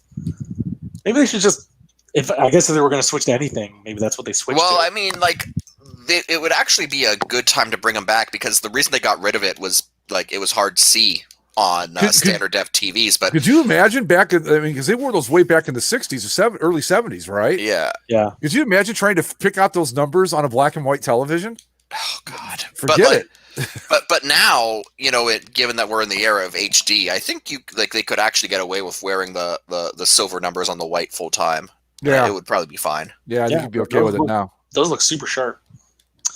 There's nothing, no other. Well, we've already talked about all the uniform unveilings as they happened this year. So, and we've kind of touched on it. Your Rams are dead to me. We've talked about this. Yeah. I mean, I was telling Greg when we started. If I had to, I think I'm leaning towards the bone if I was ever going to buy a jersey right now. But the bone. Yeah, I have to agree with him, Mike. The gradient's so bad. I just can't deal with it. But as I did send to you guys in our text chat, I did buy some new logo merch. I bought you bought the good logo. Yes, the Ram head only. Apparently that's what they're putting at midfield. Yes, they're putting it midfield. It's in all the graphics that they're using on the stadium. They're clearly like listening. That they're like, oh, people really don't like that at all. Yeah. But again, I like even though I say I'm leaning towards bone, I can't see a situation where I'll buy a jersey yet. Like I will wait to see what the multitude of alternates they're supposed to have look like. But like I told you guys when it happened, I bought my Aaron Donald throwback like the instant that I saw that the jersey unveiled. I said, "Yep, okay, no, you lost me. Let's go buy the old jersey right away before they're gone." So I have that to hold on to for a while. But I mean, it's just so bad, and by all accounts, one of like the alternates they've yet to unveil is going to be black. So like, I don't know. Lord. Well, and like I was telling Greg too, they seem committed to wearing the blue pants with the blue jersey. Like we haven't seen the yellow pants. Yeah. Not even in promotional shots. Like all the promotional like graphics they've done have been the blue on blue, which is easily the worst possible combination they could throw out there. Mm-hmm. And that's what they've stuck to. So hopefully somebody finds some sense and says, hey, yellow pants look good. But unfortunately. It's going to be a long 5 years because I just thought that was fucking hilarious after that unveiling happened, and it was like someone started the thread Rams and Falcons 2025 rebranding. like I told you guys when it happened too, like as much as I want the Rams to be as good as possible, I don't want them to win a Super Bowl on these things because that's a tough spot to be in. Nobody wants to see their team win the Super Bowl in bone. No. Well, let's think for a minute. Has there been a team that that won a Super Bowl in bad uniforms? Oh, I could say Oh, I could. But and then it's changed it anyway. Like, you know what I mean? Like, okay, even though we've won in these, we got to get rid of them regardless. No, I can think of. I was gonna say the Broncos have won 3 in bad uniforms. But... Yeah, but those weren't. I will fight for those uniforms in the time of their existence. Like when they happened, it's like this is kind of the future of football uniforms, and I like them as a young kid watching football. Oh no! As a kid, I actually really liked the Broncos' new uniforms, but like I don't know, like there's something about the old Orange Crush look that's just so classic football to me that I think fits a place like Denver. Yeah, no, I agree. Like I don't think I wouldn't. I love the Color Rush version that they have right now. Like if they use the current Color Rush and put like white pants with that'd be great. I think, but again, like the thing that blows me away about the Broncos uniforms is again, and we talked about this before about how uniform news has blown up. Back in '97, when they unveiled like the future of football uniforms, it was like a couple guys wearing some uniforms in the Marriott conference room, and they had like a Denver Broncos banner put up in the background. Yeah, I remember John Elway was one of the players because I was doing my my talk show on the radio then, and I led my show with it. Which, as you can imagine, this is in 97. Yeah, well, yeah, it would have been. Yeah, it was 97. Yeah. So you can imagine how well that went over with everybody. Like, we're going to talk about the Broncos uniforms. Everybody's like, yeah, no, we're not. We don't care. Greg, but why do you care? And you were just like, somewhere out there are people who understand me. Yeah, it took me another 8 years to find them, but I finally found my home. But yeah, I did. I'm like, like in the opening monologue of the show, I said, "Oh my God, what have they done to the Denver Broncos uniforms?" You know, so yeah, they were horrible. And then they won the Super Bowl, and it's like, I guess these are here forever now. Yeah. But I'm trying to think of a team that won in bad uniforms and changed them. I'm scrolling through, and like the only one that you could even consider, I guess, would be like I don't think any of us like the Patriots uniforms as they were. They're merely like they're bad. I mean, they're not. The Brady era Patriots uniforms only got better because other uniforms around them got worse. Right. The what I used to call that when I did my weekly best and worst list, like the I figured like better by attrition or something like that. I don't know what I called it, but yeah. When let's see, when the Ravens won their first Super Bowl, what logo were they using on the helmet? Was it they've always used the current logo. I think they used the shield at one point. They used the shield for I think like a year or two, but they didn't win the SuperWl then. Yeah, I think they're basically wearing what they wear now. They were in all white in that game, weren't they? The Ravens have 2 Super Bowls, and they were both in the current uniform, more or less. Yeah, see, I think if the Ravens stay with just the basic combos, the purple over white and the white over white, again, you know, if you're going to give it like a record ranking, I'd say it's a 7, 9, 8, and 8 uniform. It's not bad. Yeah. It's, maybe even a 9 and 7. I think as I'm looking Broncos are definitely 6 and 10, except for the color rush. You throw some white pants at that bad boy, and it goes right to the 12 and 4 level, if you ask me. But as I look at the entire list of the Super Bowl champions, the only one that stands out in the last like 30, 40 years almost, in terms of not that they were bad, but that they changed, was when the St. Louis Rams won the Super Bowl. Mm-hmm. Yeah, because they won the Super Bowl in the old LA Rams colors. And then I think it was the very next year that they went to the navy blue and the Millennium Gold, as they called it. Oh God, yeah. And obviously they've gone away from that now. So I don't know if that counts because what they changed to was clearly inferior, but they didn't win in bad uniforms. They changed. No, I mean, and that uniform for all of its problems wasn't terrible. Yeah, it was just dull. It was again an 8 and 8 uniform, basically. Yeah. Yeah, because like now I'm getting back into the 60s and 70s when everything looked the same. Well, not only that, but you'd have guys on the same team with like jerseys that had different stripes on them, and you could find pictures all day of that, or like different number fonts. It was crazy. Yeah, but like the Patriots we talked about, the Buccaneers were in their good jerseys. Steelers, Colts, Giants, Packers, even the Saints were wearing the right color combination when they won. I mean, I think we would have to say the Seahawks in terms of like the team that won in bad uniforms. But they haven't changed. No. But they when they won, did they win in the all blue or did they win in the white over blue? Oh, I think they won in the white over blue because if I remember, like Peyton Manning was wearing his orange jersey in that game. They won in the white over yeah. blue. So Yeah. it wasn't the monochrome, so maybe even give him a pass on that. Yeah. Anyway. Wow, we are really scraping the bottom of the barrel here in the fantasy football draft, guys. Is it a legacy draft? No, I'm down to like I've got like 3 picks to go. Right. I've But got- is it a legacy draft where like guys like are held over and now you're kind of picking from garbage? Yeah, pretty much. Let's see. Who do I want? I'm up right now, so really quick, I've got any of these names. I mean, N'Keal Harry, New England. Yeah, like Ooh, yeah, grab him. Grab him. Seriously? Yep. Okay, I'll take him. Yeah, grab N'Keal Harry. All right, I think got him. he could be a breakout. All right. I drafted a kicker, or no, I drafted a defense and then a kicker with the last 2 picks because that was the best available that they had. I got the kicker from the Chiefs, and I think they're pretty good. I got the 49ers defense, so I'm pretty happy about that. That's all right. Yeah. Well, so to wrap up the NFL segment, then we can move on.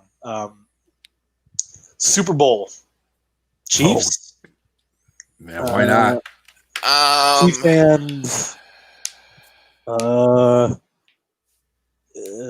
don't know who to pick from the NFC. Tampa Bay Buccaneers, Tom Brady, Resurrection Tour, Super Bowl champions. Well, Let's go. yeah, I guess technically we all have to be homers with the NFC, don't we? Yeah. Rams, sure, why not? I can't pick them. If the Packers had a decent draft, I'd say sure, but oh my God, it could be anything. They could be anywhere from, like 5-11 to 13-3 again. I just don't know. It's just the draft was so screwed up. They addressed no needs whatsoever. Yeah. Out of the NFC, who'd I like? I mean, it's like, do you like the Vikings enough to be Super No. Bowl team? No, plus- I don't like Kirk. Do you trust Kirk Cousins enough to get to the Super Bowl? Like, Yeah. Hold Do you that like thought. the Saints enough? I'm up again already, guys. Help me out here. Oh God. Hey, you know what? I'm taking this Packer guy because fuck everybody. Why not? Like Is he the the- NFC, it's like who's the favorite? I don't know. Is it the Saints? Is it the Cowboys? Is it the Vikings? Is it the 49ers? Is it the Rams? Is it the Seahawks? Like there's Oh, I'm allowed to have 2 defenses? Hold on a second here. I'll do that again. Then shit. Sorry. Go ahead, Zach. I just think there's a lot of parity in the NFC. Like, I mean, and this has been the case for how long now? Where like the AFC has your top contenders that you can like single out immediately, and then the NFC is like, there's at least 6 teams that you could say are eligible to win the conference. What wide receivers do I have? Oh shit, I got a ton. Duke Johnson, Houston running back. Who's Zach? Who's an up and coming running back? You got 26 seconds, quickly. Trying to think of guys who were drafted. You know what? Hayden, I don't want Hayden fucking Hurst. No. Let me pick this guy. Let's go Duke Johnson. I did. Shut up. Okay, I drafted Duke Johnson. I'm absolutely paying no attention to this. But anyway, go ahead. No, just like it's the same situation that we've always had where, like in the AFC, you can point to Chiefs, Ravens, definitely Super Bowl definitely. contenders, and then in the NFC, it's one of 6 or 7 teams that you can say are good enough to maybe contend, depending on how things break. So If I had any faith in Garoppolo, I'd put my money on the Niners again because they're really good. But yeah, I don't know. He's just kind of he had moments, but Ryan Fitzpatrick has moments. So who do you go with? I mean, I won't pick the Seahawks just on principle because I just won't. I guess the Rams might have a shot if they can turn it back around again. there's just so many ifs on all those teams. I'm going full homer. Bucks, let's go. Yeah, I mean, again, the Bucks are a team full of ifs too. So let's have the best uniform bowl, Mike. Let's have the Bucks versus the Browns. Make it happen, right? Oh God. Baker Mayfield versus Tom Brady. Oh Jesus! Remember when Madden picked a Browns Cowboys Super Bowl 2 years ago? Wasn't that funny? Really? Yeah. 2 years ago, the same Browns that went like 1-13 or whatever. Maybe no, it was the Baker Mayfield Browns. Maybe it was last year. I think it was last year. Oh my God! But that's the NFL. There you Starts go. on Thursday. I'm happy that we'll have football back. That'll be. A good It's going to be weekly appointment strange. to put back Yeah, in. it's going to be strange seeing some teams play without fans and other teams play with fans. That's going to be weird. Well, I mean, we'll see it straight away on Thursday because Kansas City will have fans in the building. So I was thinking about this too. I haven't really been following it, so I'm not sure. But NASCAR had been having like 30% capacity at their races, which is I don't know how you tell the difference, but okay. But I hadn't heard that they've had any issues. But again, they're really outdoors, and the tracks are very, very big. And it's not like you're not even cramming people in the same thing as like a stadium, so you could really socially distance at that. I don't know. I don't know. We went over some of the teams that were having fans and what their capacities were. I think the most was like a TBD because the Cowboys, the state of Texas hadn't told them, and they hadn't announced whether or not they were going to have like potentially 50% of people in Cowboy Stadium whenever they start playing. But I think most of them were like. I think the Chiefs are like 16,000 at most, and I think that's better than nothing. 20%. Yeah. I mean, I don't know. I'm not so sure about the wisdom of it, but I got to say I don't mind it.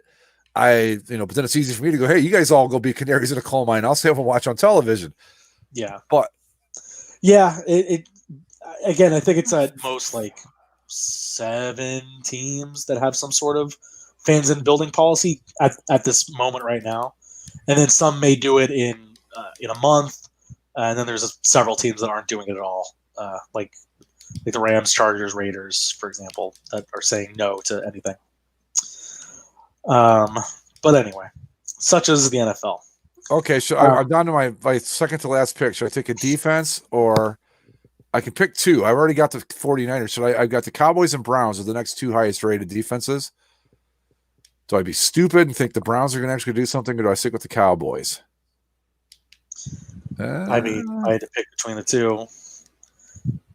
I think if you're getting like, is this a backup defense? Yeah. Think about who's going to get sacks. Myles Garrett is suspended, isn't he?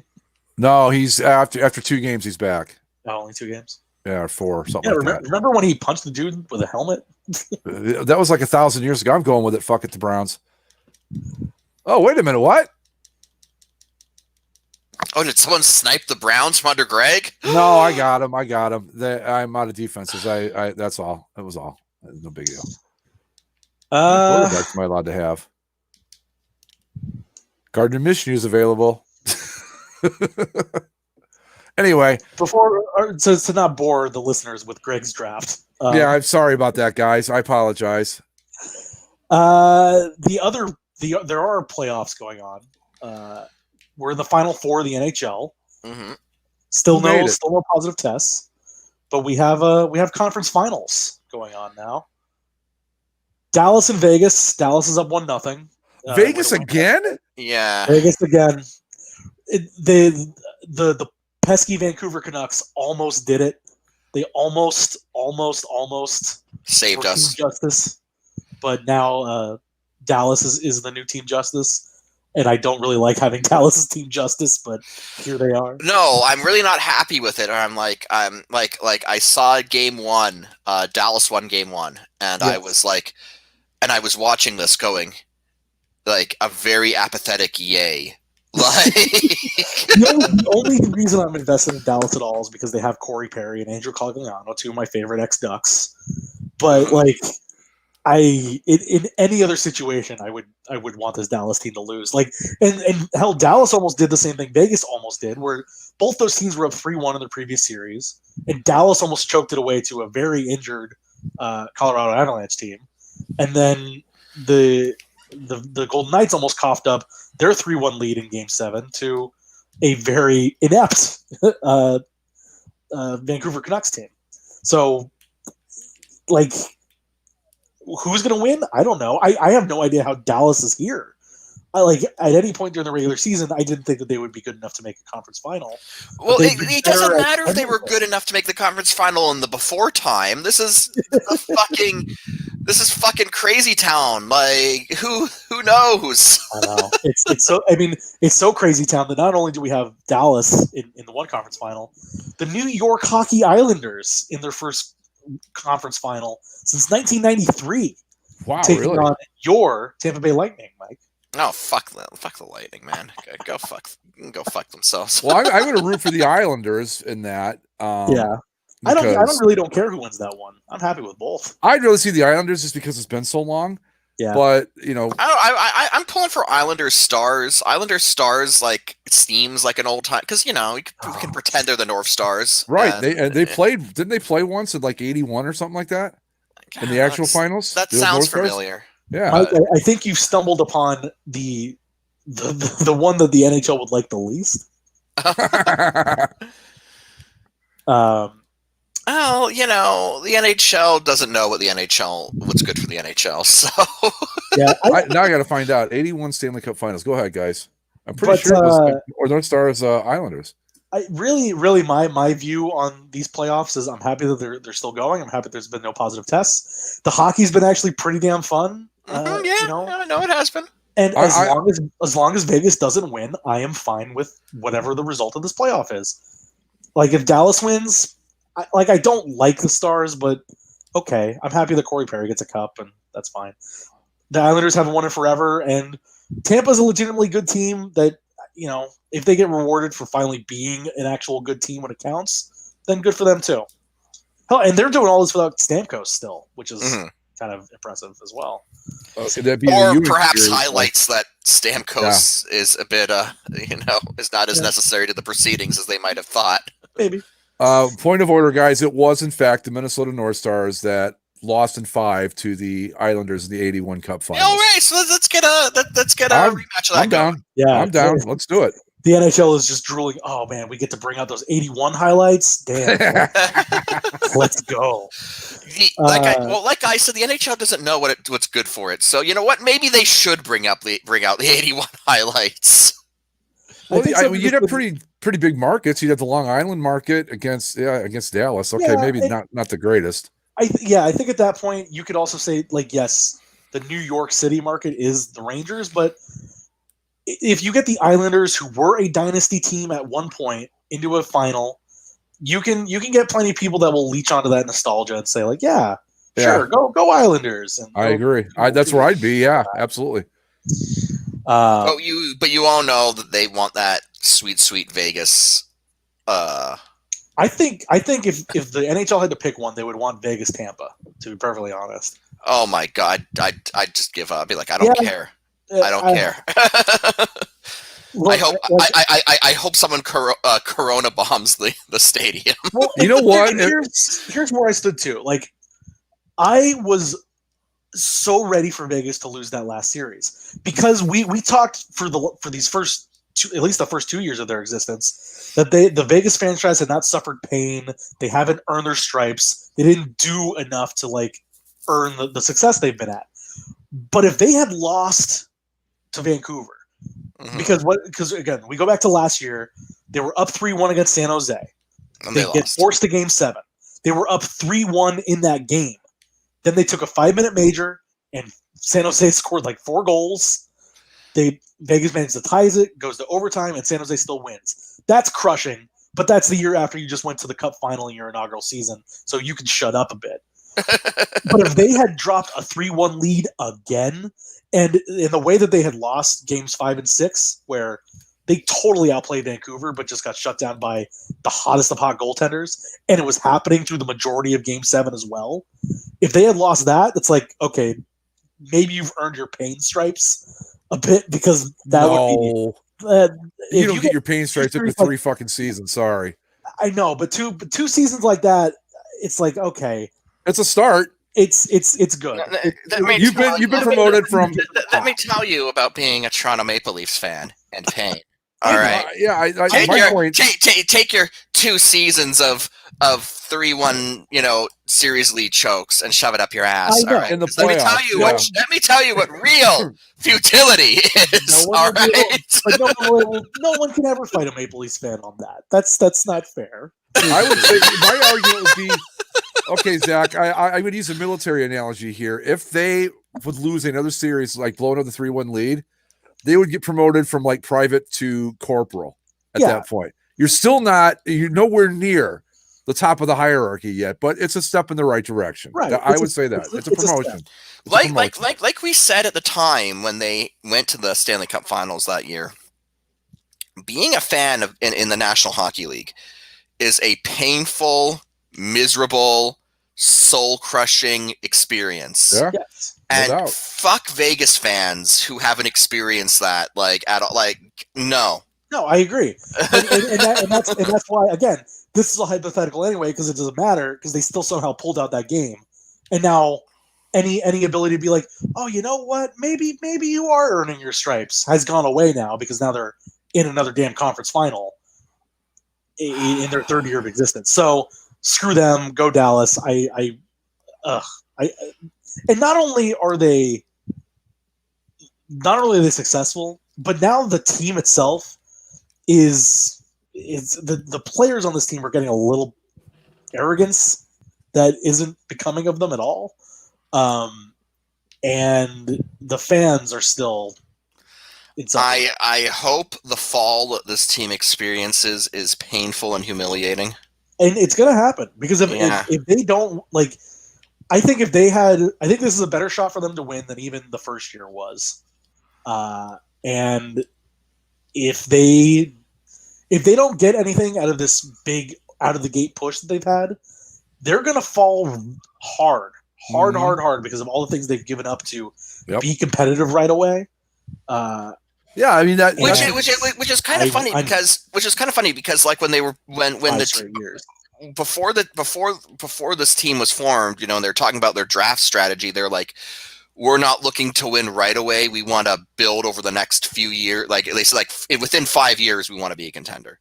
And then, you know, they had that amazing first season, and suddenly they were like, screw the long game, like lotto tickets now, please. And so if they can't win it, and the cap hell catches up with them and they all fall apart, then it's just going to be great. It's going to be so great. Well, you And know, it the will. thing about that too is that when you take that route, and let's say even they get a cup out of it, excuse me, once you have fallen, there's no guarantee that you're going to come back in, say, 5 years or 10. I mean, you could really, if you know, unless you just get really lucky, you could fall off the cliff for a long time. And then where you know all those fans that are used to, you know, conference finals, playoffs, and now maybe even a cup win. You know, where are they going to be when you're like, you know, winning 19 games in a season? And you're like, this is no fun. I'm just saying. Yeah, and it'd be, again, it's still, they were first, and they'll always have the fans' heart and all that. But I am interested to see what happens if and when this team starts to lose a little bit, and they have to contend with the Raiders. Yeah, So, I mean, I'm interested to see how because the NFL is a machine. Like, well, yeah, the NFL is like the 800-pound gorilla in the room. You know, it's like once it steps in, you really can't kind of ignore it. Yeah, you know. But anyway, guys, we're like closing in on an hour and 45, so maybe we should wrap this bad boy up, huh? One of these days, we're going to get to talk about Batman. Oh yeah, next week we promise. Next week, right after Overreaction Monday, we'll do some Batman. I'm trying to pull up the NBA playoff brackets just before we go, so we can give our the Last nod I of the saw, top. the Raptors and Celtics were tied at 2-2. the Raptors Raptors- too, and it's Raptors making another run, are they? Well, They're currently getting the crap kicked out of them by Boston, so they're going to be down 3-2. they're going to at be the down end. 3-2.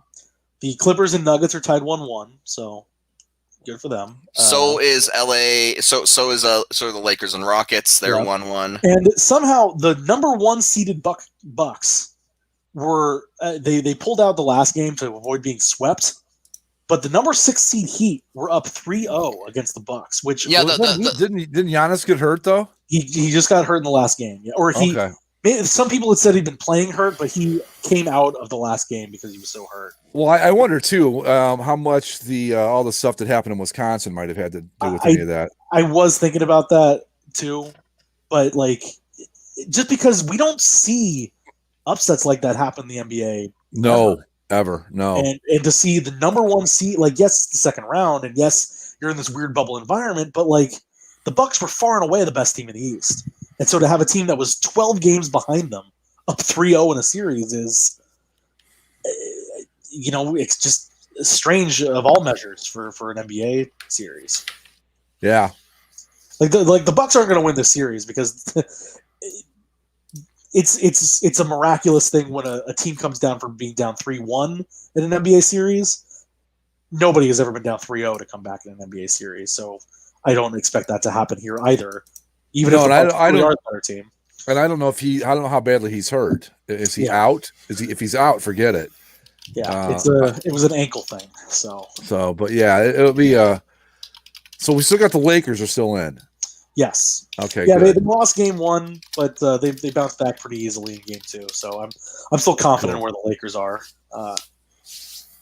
The Clippers haven't been world beaters, so I'd be very thrilled if the Clippers, with all their bluster, got knocked out before the conference finals. Be pretty funny, personally. But who knows? We'll check back in on the NBA in 2 weeks when we're halfway through the conference finals. Yeah. So as we close out the show, guys, we are wrapping up season number 8 of Basically a Sports Show. Just want to throw that in there.